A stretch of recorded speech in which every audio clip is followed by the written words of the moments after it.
ఐదుకూరు దగ్గర కేతవరం గ్రామము. నాకు ఫస్ట్ పాప పుట్టింది. రెండోసారి ప్రెగ్నెన్సీ అయిన టైంలో అందరూ నన్ను హేళన చేసినారు, నీకు మళ్ళీ కూడా ఆడపిల్లే పుడుతుంది.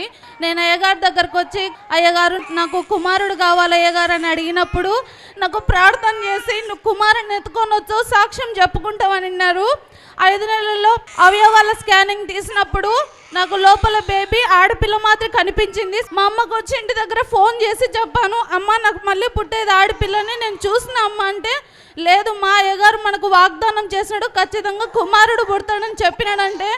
లాస్ట్ 9 మంత్స్ పడిన తర్వాత కూడా అందరూ డాక్టర్లు వచ్చి, నీకు హైపోథైరాయిడ్ ఉంది, ఎక్కువ తల్లి బిడ్డకి ఏమైనా కావచ్చు, ముందుగానే సంతకాలు పెట్టాను, అన్ని పేపర్ల మీద సంతకం పెట్టించుకున్నారు.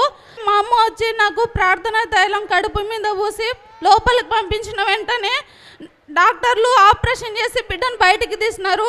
నీకు కుమారుడు కలిగినాడని చెప్పింది. దేవునికే మహిమ కలుగును గాక. ఈ కొద్ది సాక్ష్యం దేవుడు దీవించును గాక.